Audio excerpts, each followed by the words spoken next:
Antes de entrar no livro de Oséias, vamos voltar ao livro de Malaquias. Há um conceito do livro de Malaquias que nós precisamos entender. Capítulo 13, verso 1. Eis que eu vos envio o meu mensageiro, que preparará o caminho diante de mim. De repente virá ao seu templo o Senhor a quem vós buscais, o anjo da aliança a quem vós desejais. Eis que ele vem, diz o Senhor dos Exércitos. Nós já vimos hoje pela manhã. Aqui está a entrada de Cristo no Santíssimo. E a referência, o livro Grande Conflito fala sobre isso. Quem é o mensageiro aqui? Deus chama o meu mensageiro. Quem é este meu mensageiro? Esse meu mensageiro, ele tem duas definições bíblicas. A primeira está em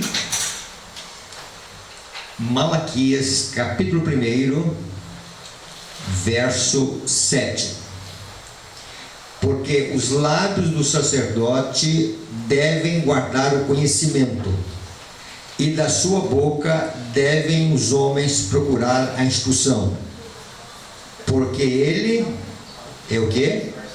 Qual que é o texto? É o capítulo 2 da sua. É o capítulo 2. Tá.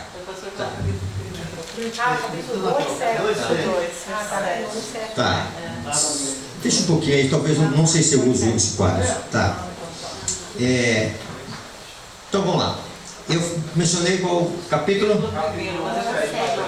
Perdão, tá? Capítulo 2, o verso 7. Porque os lábios do sacerdote devem guardar o conhecimento, e da sua boca devem os homens procurar a instrução. Porque ele é mensageiro do Senhor. Então veja bem, Deus chama aqui o sacerdote de mensageiro.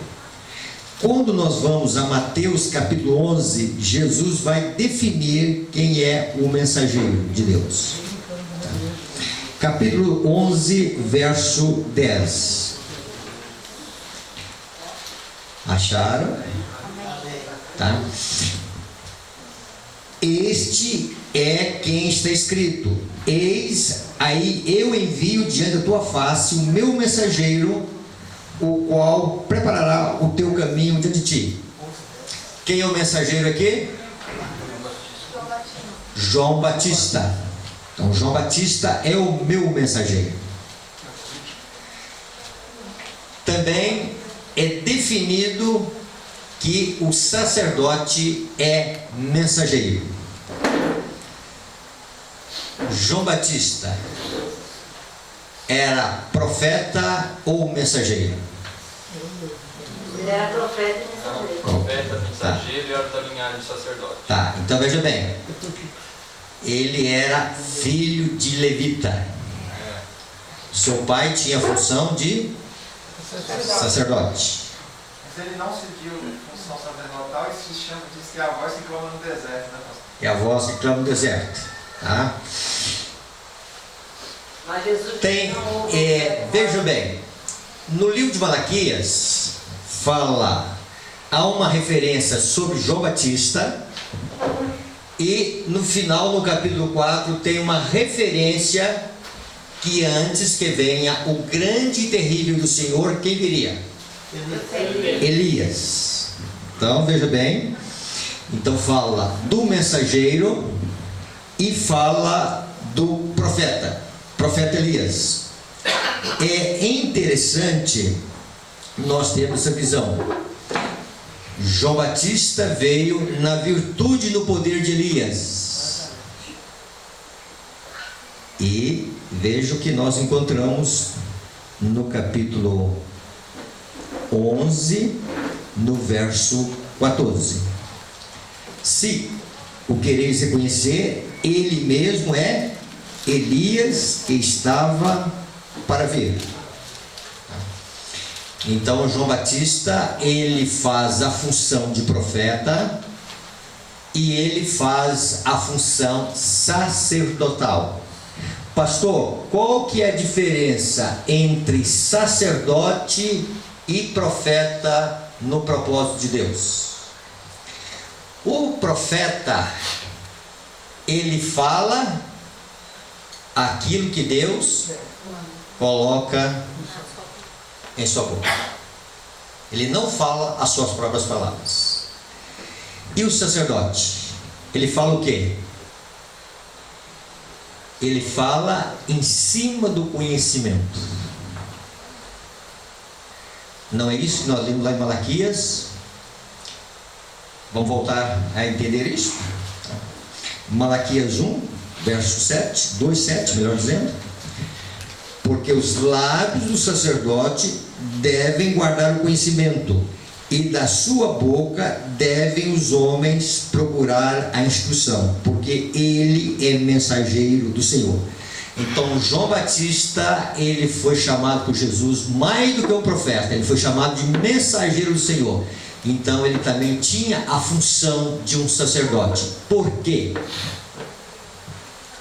Poderíamos colocar que ele administrava ritos, e no caso administrou o rito do batismo. Mas nós temos que entender aqui, nesse contexto de Malaquias, que da boca de João Batista os homens procuravam instrução. João Batista definiu quem é o Messias. João Batista definiu a missão de Cristo. João Batista definiu o que as pessoas deveriam se comportar diante daquilo que os frutos do Espírito Santo operam em nossa vida.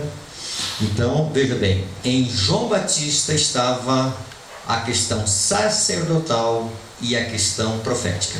E dentro dessa questão aqui, Elias, até Elias a gente consegue visualizar alguma coisa de Elias. Elias foi um profeta ou um sacerdote? Profeta. Agora eu pergunto, quem coloca um bezerro no altar? Função de quem? E ora pedindo fogo.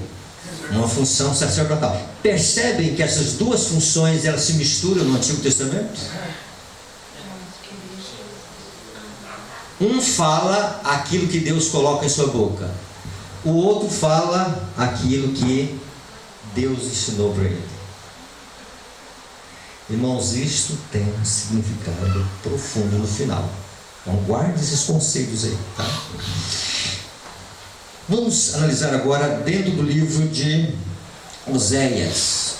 Oséias é um livro, ele tem as suas peculiaridades. Às vezes a gente só encontra a apostasia do povo de Deus, mas tem algumas coisas bem enfáticas ali que nós precisamos entender. Lembrando aquele princípio que a irmã White diz que os profetas do Antigo Testamento escreveram mais para os nossos dias do que para os seus dias, não é assim? Outra coisa, ela diz assim: a história do Antigo Testamento se repetirá nos últimos dias. Então a história de Oséias também vai se repetir nos últimos dias. Vamos analisar somente um tópico aqui do livro de Oséias. Vamos lá, Daniel. O próximo livro é Oséias. Não dá para a gente estudar tudo, vamos estudar a partir do capítulo 5, no verso 15. Oséias 5, verso 15. Não tem. Tem. Sim. Tá? Então vamos lá. Tem sim. Veja bem aqui. Irei e voltarei para o meu lugar. Quem está dizendo isso? Vamos dizer Jesus. Vamos colocar Jesus aqui, tá? Irei e voltarei para o meu lugar. Qual que é o lugar de Cristo? Céu, mais específico aqui, o santuário, mais especificamente aqui, o Santíssimo. Poderia ser o Santo, mas vamos ver o contexto depois. O contexto vai dizer se é o Santo, se é o Santíssimo. Então, essa expressão, irei e voltarei para o meu lugar, dá uma sensação de quê?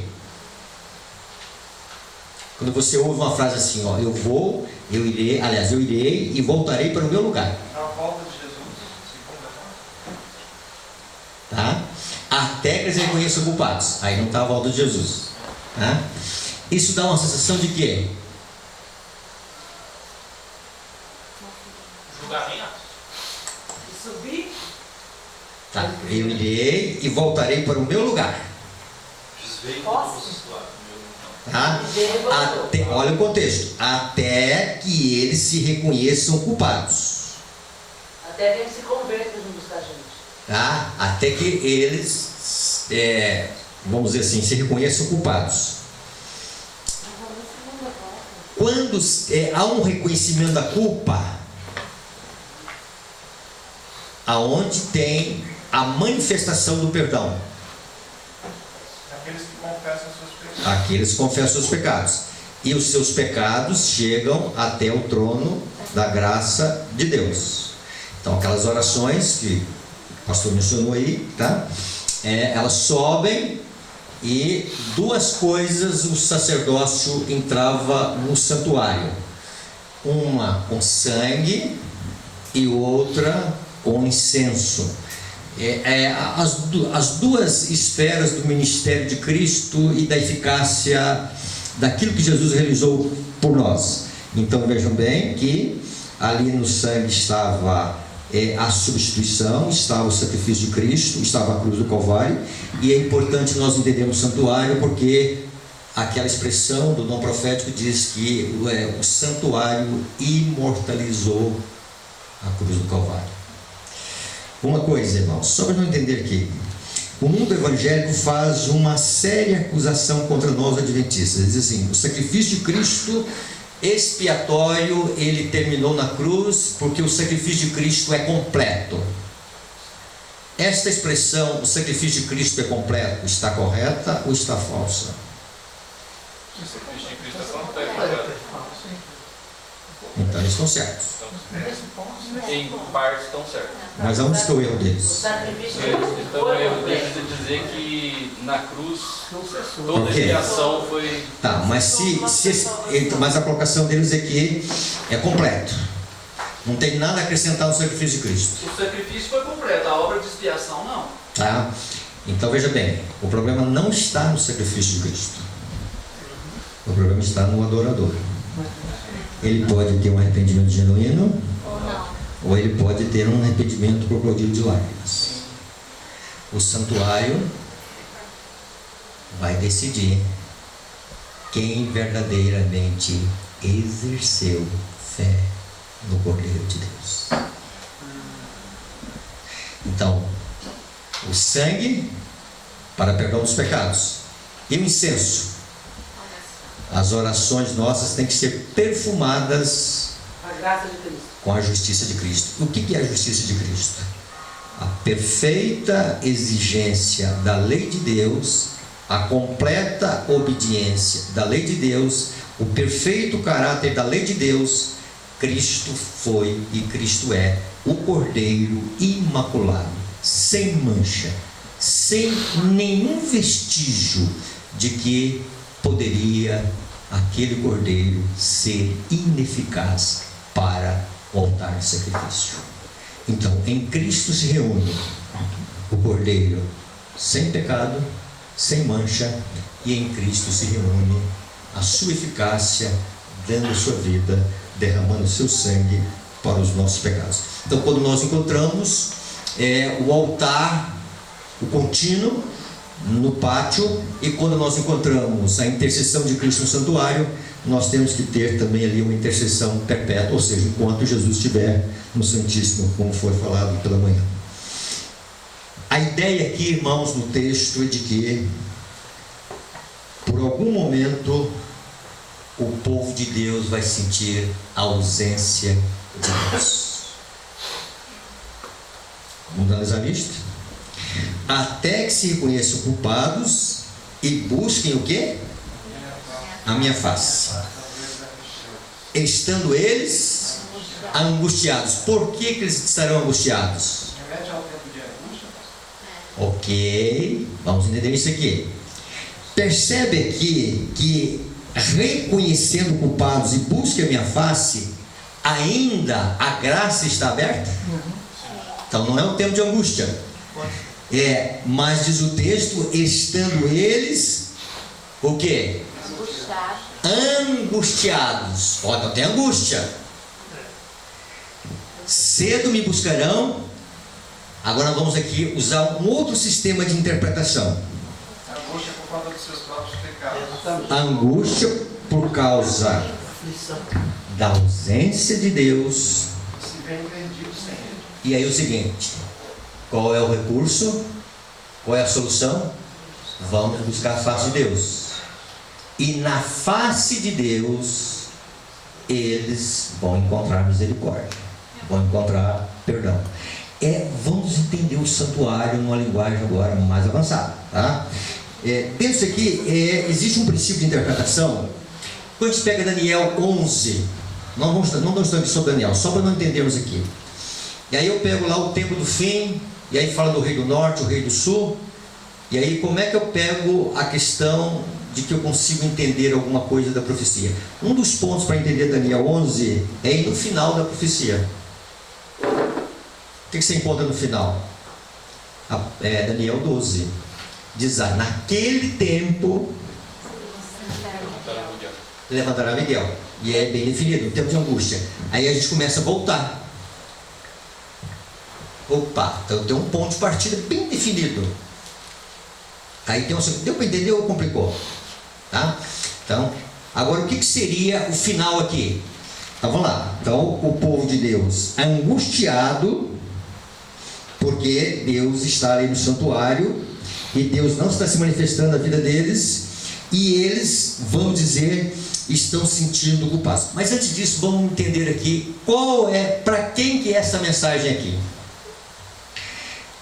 Capítulo 5, verso 1. Ouvi isto, ou o quê? Sacerdotes. Então não é uma mensagem para os sacerdotes.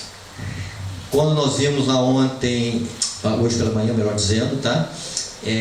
A questão do juízo investigativo dentro da visão de Malaquias, é para os filhos de Levi.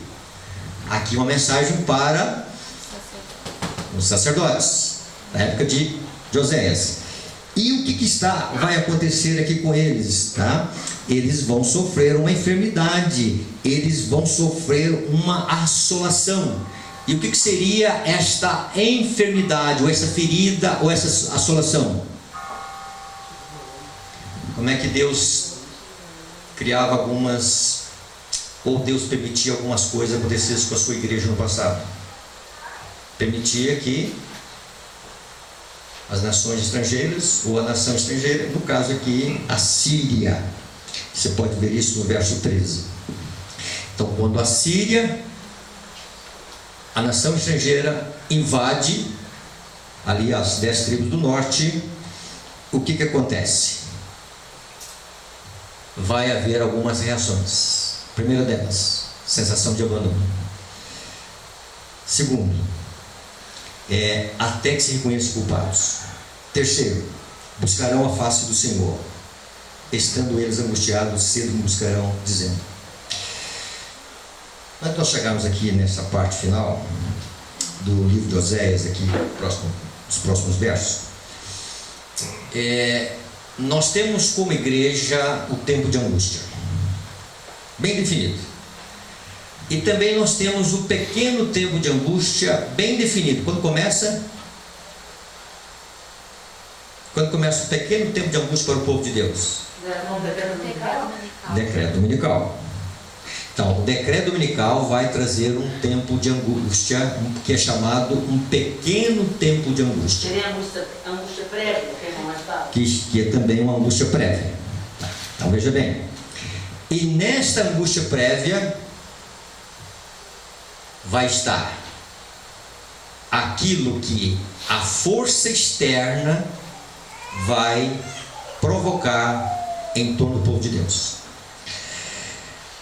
Todo mês eu vou lá no banco, agora não preciso nem de cartão mais. Vou lá e digito assim, pego a minha biometria e digito lá, tá?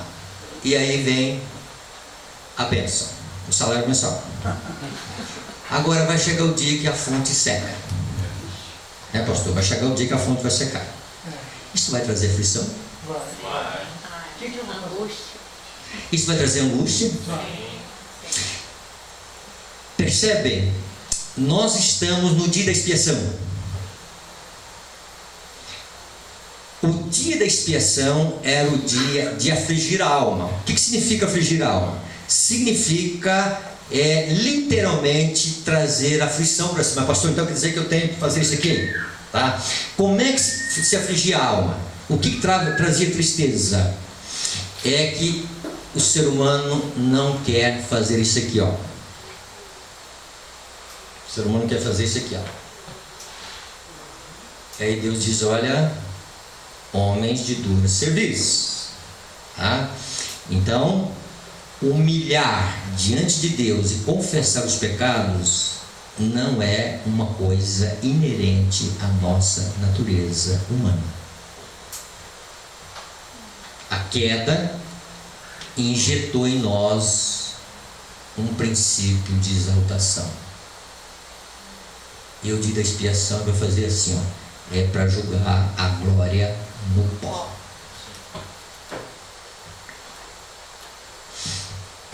Mais uma pergunta. Ok. Vou chegar lá. Dentro dessa visão, o dia da expiação não é um dia de celebração. Celebração é a festa dos tabernáculos.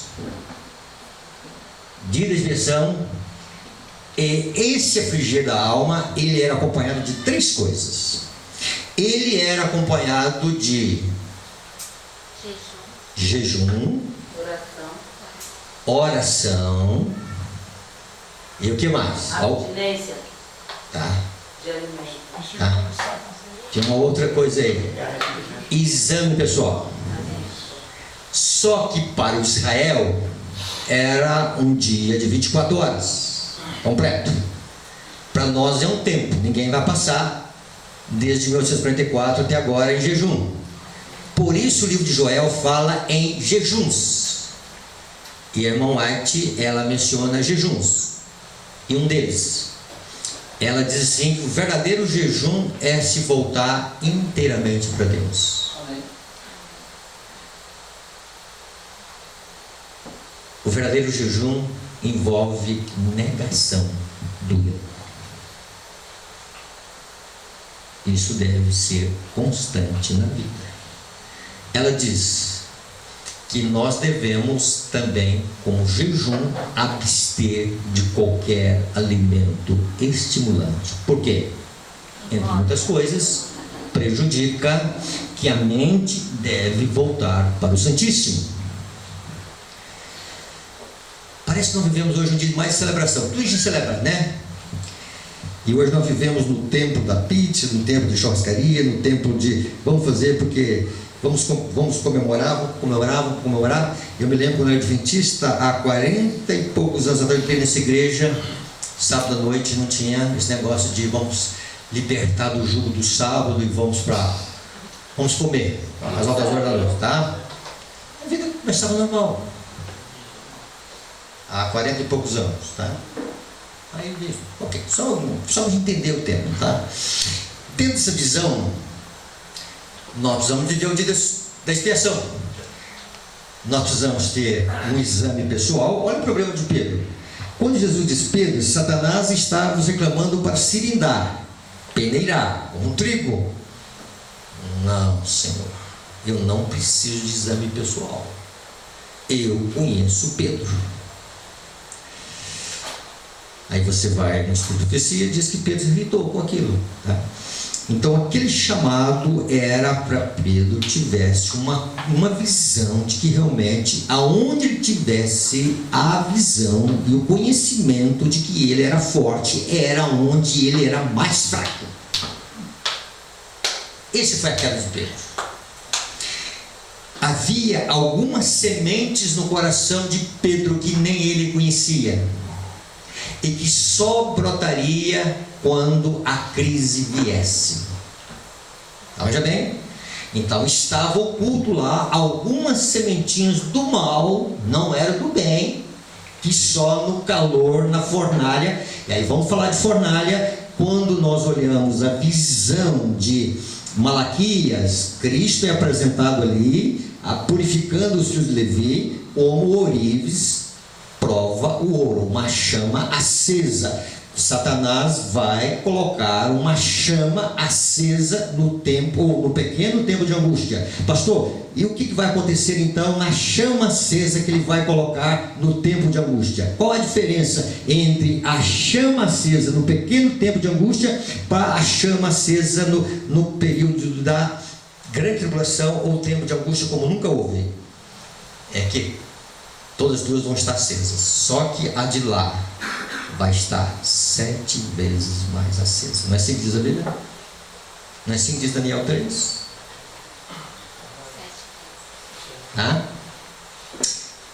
Qual a única coisa que vai queimar lá no tempo de angústia do povo de Deus?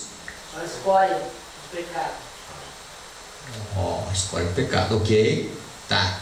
Mas literalmente, o que vai queimar? As cordas. E o que se representa essas cordas? Olha a história de Abner, que ele pede para não morrer como um injusto, como um perverso, porque o povo de Deus vai ser julgado como perversos na fornalha 7 vezes. E o povo de Deus só vai sair cheirando fumaça, cabelo cheio de fumaça, mas a única coisa que vai queimar ainda são as cordas. Outra coisa, decreto dominical não tira pecado de ninguém. Pastor, mas por que Deus vai permitir a fornalha ser acesa? Porque o decreto vai revelar quais são as sementinhas que o Jorge tem no coração que estão ocultas e que precisam aparecer na sua verdadeira malignidade, para que aquele que tem a potássio de lavandeiro, ele possa purificar a alma. Então o santuário, o dia da expiação, exigia que o povo de Deus tivesse um dia de aflição, um dia de jejum, um dia de oração, um dia de exame pessoal, para que eles pudessem enxergar aonde eles estavam errando a lei de Deus e confessar os seus pecados e se humilharem diante de Deus. Então paravam as atividades e eles se voltavam para o Santíssimo. Para nós, Deus espera mais. Nós vamos ver isso aqui dentro da visão. Agora vamos entender isso aqui, pastor, como a gente tem uma visão certa, segura, que este é o pequeno tempo de angústia. Mas antes de entrar nisso, vamos entrar mais um detalhe. Quando nós olhamos, nós começamos com a história de Êxodo. Quando nós olhamos lá a questão do sábado, foi isso que nós vimos cedo lá? Sim. Depois do sábado que vinha? Não, depois do sábado. Já esqueceram? Não, sim, tinha o maná, tá? O maná, ali são os móveis do santuário. O maná, a rocha ferida, a intercessão, a lei de Deus, tá? Depois, quando Deus dá as instruções para Moisés, a última coisa que ele menciona é o sábado. E por que o sábado? Porque o sábado era a garantia que Deus ia cumprir a aliança com eles, de que eles seriam um sacerdócio, uma nação santa.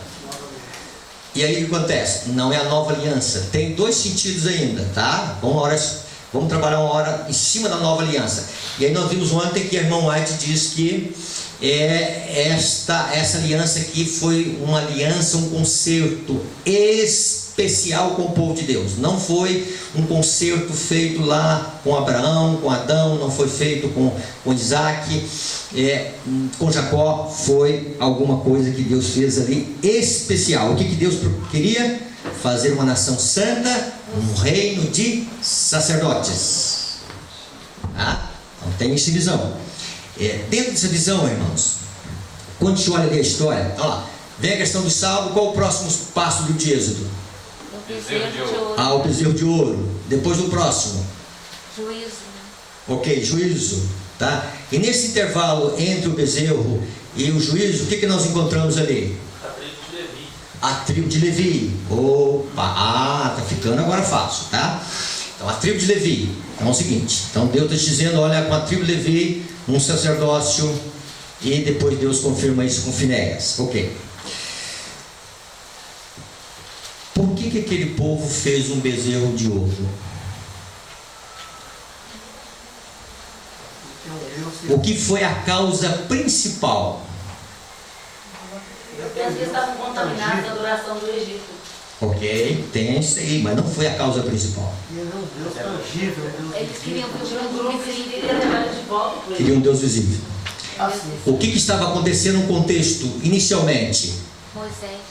Moisés estava onde? Desapareceu Moisés. Eles haviam aprendido a fazer do braço do mortal o seu Deus. E o braço mortal foi tirado. Dava uma dor de dente lá, Moisés. Dava um problema de desemprego lá, Moisés. Ameaçava faltar água, Moisés. Ameaçava faltar comida, Moisés. Dava um problema lá com a carne, Moisés. Tudo era Moisés.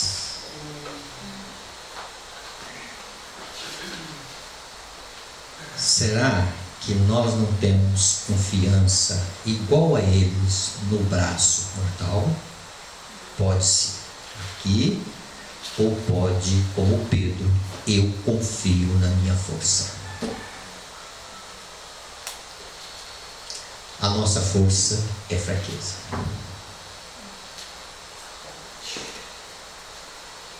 Vamos lá. Nós poderíamos estar dependendo, por exemplo, do pastor ou coisa assim. Sim, correto. Não estou dizendo que não devo procurar o pastor, entendeu? Sim. Mas é o seguinte, eu não posso fazer do aspecto humano a minha segurança. E aqui vai para o Jorge. Eu preciso confiar no invisível. O braço humano você vê.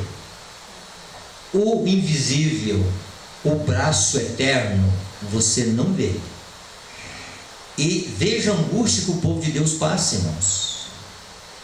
Foi tirado deles o visível, foi tirado deles o braço mortal, e eles ficaram angustiados, perplexos.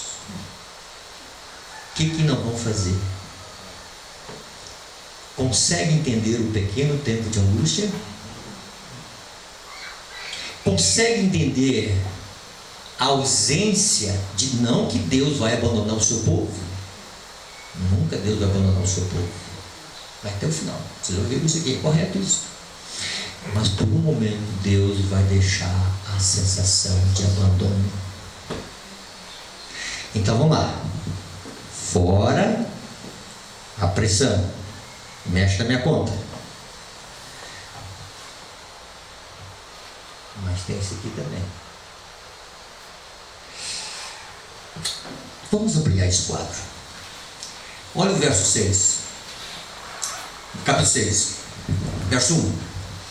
Vinde e tornemos para o Senhor, porque Ele nos despedaçou. Como que o Senhor despedaçou o povo aí? Através da nação inimiga, tá? E nos sarará, fez a ferida e a ligará. Por que Deus permite uma nação, na arrogância que foi apresentada aqui hoje e amanhã, trazer uma assolação para o povo de Deus? É no fogo que se molda o ouro. Para se voltar para ele. Para se voltar para Ele, para moldar, tá? Para saber o seguinte, porque quando tem ferida, tem que buscar cura. Laodiceia diz: não preciso de cura. Não preciso de cura. Quem precisa de cura é lá fora. Quem precisa de cura são os homossexuais. Quem precisa de cura, os movimentos, tá? Não precisa de cura. Estou abastada. E aí Laodiceia nem ora pela chuva serôdia. Está cheia. E aí Maria, um dia Maria faz no seu cântico o seguinte: que Deus despede os ricos, os cheios, e Ele supre de bem os famintos. Bem-aventurados os famintos de justiça. Bem-aventurados os humildes e pobres. Que são humildes e pobres, não é pobreza financeira não. É aqueles que a cabeça baixa para que Deus possa ser soberano na vida deles. Precisamos submeter a nossa vida ao poder da palavra de Deus. Precisamos, na ação do Espírito Santo, que usa a palavra de Deus para corrigir os males do nosso coração. Então Deus nos despedaça, Deus fere, como permite que o outro nos faça mal. Verso 2: depois de 2 dias nos revigorará. Então, no primeiro dia tem ferida, no segundo dia tem a busca da cura, e no terceiro dia tem a cura. Tá? Então, veja bem, essa expressão terceiro dia é muito significativa. Não é que dizer que vai ser 3 dias o período de angústia do povo de Deus, né? Então são 3 marcas aqui, 3 consequências. Então o primeiro dia vem ferida, o segundo dia vem o seguinte: vamos buscar a cura, e o terceiro dia a cura. E o que foi a cura para o povo de Deus lá no deserto agora, na época de Moisés? E dentro dessa pergunta, fazer uma outra pergunta: quando é que termina o pequeno tempo de angústia para o povo de Deus? Começa a cair as pragas?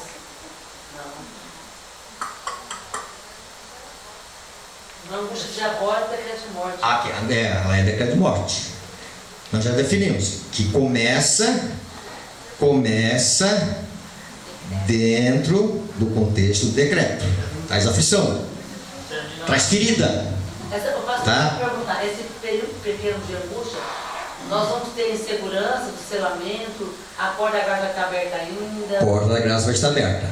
Então deu o seguinte, então veja bem, então a porta está dizendo aqui que até que, veja bem, até que se reconheça culpados, porque tem uma porta aberta ainda, porque Deus não iria provocar culpa no seu povo fechando a porta da graça para eles. Ele é amor. Ele é médico. Se Ele está deixando para nós prescrito que vai haver uma aflição para o povo de Deus, para que o povo de Deus viva o dia da expiação, é porque Ele quer salvar, Ele quer restaurar. Então vamos lá, vamos entender isso. Quando termina então esse período de angústia, fecha a porta da graça? Não. Não. Acho que entra a mensagem do terceiro ano. Tá, vamos lá. Vamos deixar, agora vamos entender isso aqui. E aí nós vamos responder também dentro da visão lá do templo de Moisés. Ao terceiro dia nos levantará e viveremos diante dele. Então o primeiro dia ferida, o segundo dia vamos buscar cura, e o terceiro dia, olha, é o tempo de Deus levantar o seu povo. Será que o texto está dizendo isso? A cura, né? Será que o texto está dizendo isso? Sim, dura quanto tempo? Será que o texto está dizendo isso? Por que eu disse que a gente deveria até ter começado com a chuva serôdia? Porque eu ia ter mais segurança ainda, tá? Mas vamos lá, verso 3: conheçamos e prossigamos em conhecer ao Senhor como a alva, a sua vinda é certa. Que vinda é esta? Chuva serôdia. Ele quem? Jesus virá na pessoa do Espírito Santo, dando por coração. Jesus virá na dádiva do Espírito Santo. Amém. Irmãos, quando você aprende na igreja que chuva serôdia é a plenitude do Espírito Santo, está certo. Mas a gente tem que acrescentar uma coisinha a mais. Quando a gente olha para Pedro, lá no livro de Atos dos Apóstolos, Pedro vai dizer o seguinte: arrependei-vos e convertei-vos para que sejam cancelados os vossos pecados. E vem o que? Tempo de refrigério. Refrigério por quê? Ou por causa de quê? Pela presença do Senhor. Não é isso que o texto bíblico diz? Atos 3, 18, 19, se não me falha a memória. Tá? Então é o seguinte: Jesus virá na dádiva da chuva serôdia. Então, deixa eu entender direitinho. Ocorre esse período de angústia. Tá. Esse pequeno período para a gente pode vir um dia Os que. reparar alguns erros ainda. Seria isso? Ok. Tá. Vamos lá. Preparamos para a chuva serôdia. Então veja bem. Então é o seguinte, então Deus vai dar uma ajustada no fogo. O fogo vai ser aceso. Vai dar ferida. Vai ferir. E aí o povo de Deus tem que buscar a Deus. Mas o texto que a gente leu, buscar a Deus de que? Aonde? Tá? Aonde que Deus está, no lugar que Ele está. E observe que a gente viu isso no verso 15: e busquem o que? A minha face. Aonde que se encontra a face de Cristo? No Santíssimo. No Santíssimo. Tá? E aí depois nós vamos ver agora outras coisas que a Bíblia vai trabalhar conosco, sabe? Pensa aqui. Interessante, irmãos. Olha aqui. A chuva serôdia. Mas antes de entrar na chuva serôdia, nós vamos entender um outro aspecto aqui.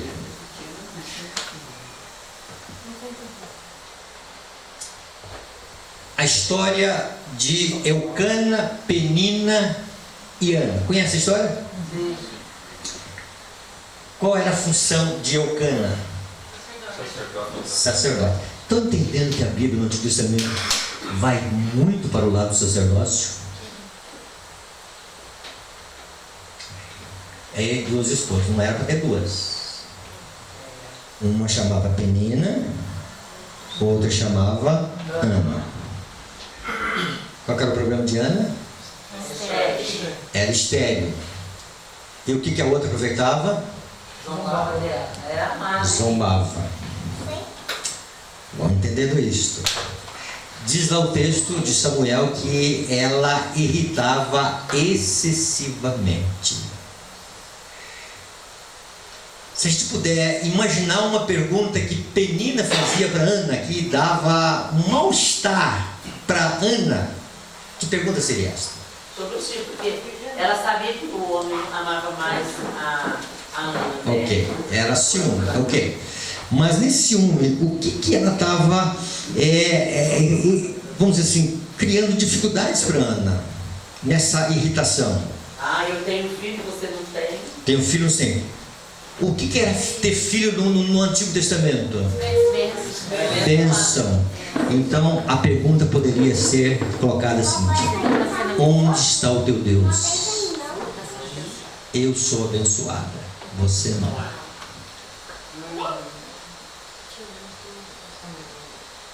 Olha aqui o que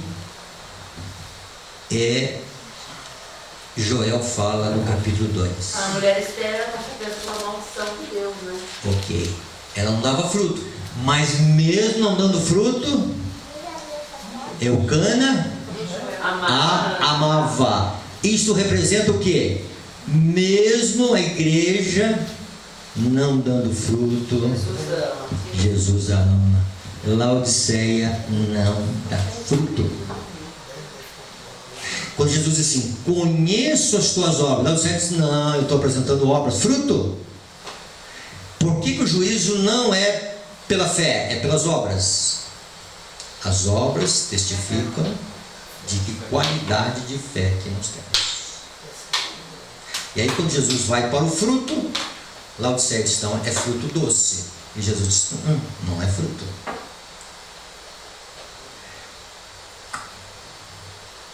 Ok? E aí nós precisamos encher uma vara corretiva. Na chuva serôdia só vai ter lugar para fruto.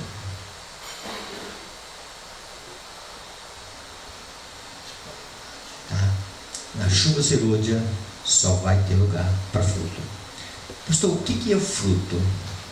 Paulo diz o fruto, não fala dos frutos. Ele fala de 9 características. O fruto do Espírito, ou poderíamos colocar assim, as qualidades do caráter de Cristo vão se manifestar no povo do Senhor. Amém. Vamos avançando nisso. Quando a gente vai para Joel capítulo 2, está lá a praga de gafanhotos, que faz uma assolação na vida do Senhor. E aí no capítulo 2 diz o seguinte,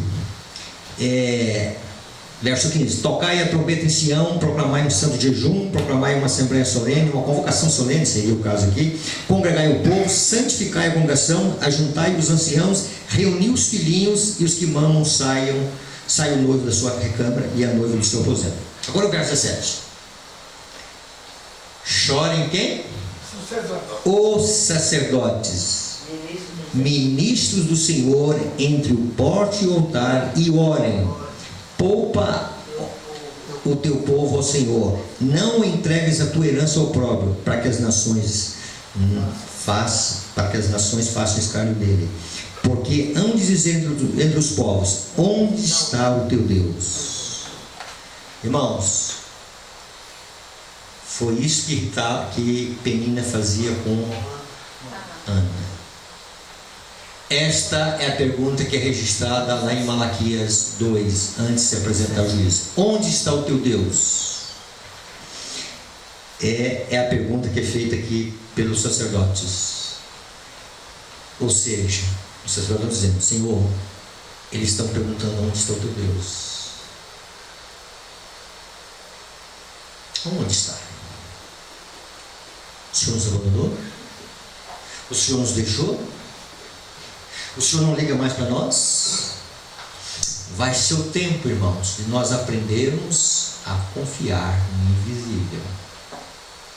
Vai ser o tempo de uma busca, mas uma busca incessante. Percebe que a visão lá de Oséias, pode juntar tudo assim num pacote só, tá? Vinde e retornemos ao Senhor, né? Conheçamos e prosseguimos em conhecer o Senhor, até que Ele venha, Ele, o Senhor Jesus, na dádiva do Espírito Santo, na plenitude do Espírito Santo, na pessoa da plenitude do Espírito Santo. Cristo vai se manifestar com o seu povo. E aí o que vai acontecer? Nesse período acabará a angústia. Então o povo de Deus, antes do tempo de angústia, eles vão ter um tempo de um amor que nunca tiveram, de uma paz que nunca tiveram e de uma alegria que nunca tiveram. Amém. Amém. São as 3 principais características do fruto que Jesus trabalha em cima dos apóstolos antes de ir para o Getsemane. Pegue João a partir do capítulo 14 e veja essas 3 ênfases: no amor, na paz e no regozijo. Terminou o tempo de angústia para o povo de Deus. Pequeno tempo de angústia. Vai ser, sim. Pastor, o senhor citou Daniel 3, lembrando que Jesus aparece dentro da fornalha também, né? Isso vem junto aí. Ok, boa colocação. Por que Jesus aparece dentro da fornalha? Porque a chuva serôdia é a chuva que fortalece o povo de Deus a atravessar o tempo de angústia. É a presença de Cristo, pessoal, na dádiva do Espírito. Nós não ensinamos que o Espírito Santo é uma pessoa? Tá? Então é o seguinte: então Cristo se fará formado em nós a esperança da glória na dádiva da chuva serôdia. E isso fará com que Cristo esteja, quando a fornalha estiver 7 vezes mais acesa. Tá? Então vamos lá. Estou terminando aqui, a gente vai dar espaço para essas perguntas. Então percebe? Quando sai o decreto, vem a aflição, pequeno tempo de angústia, vem a chuva serôdia, acaba o tempo de angústia.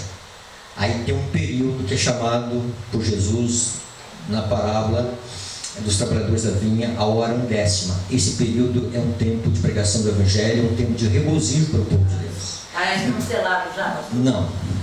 E aí é o seguinte, o povo de Deus vai dar, em parte sim, a chuva serôdia é um tipo de selamento, tá? E aí veja bem, e aí dentro desse aspecto, o povo de Deus vai dar a mensagem. Ninguém vai dar a mensagem revigorada pelo poder do Espírito Santo, cabisbaixo, triste, aflito, porque o salário não caiu mais na conta. É a presença de Jesus que traz alegria. A presença de Cristo, pessoal de Cristo, trará regozijo. A presença de Cristo trará o amor de Deus na alma.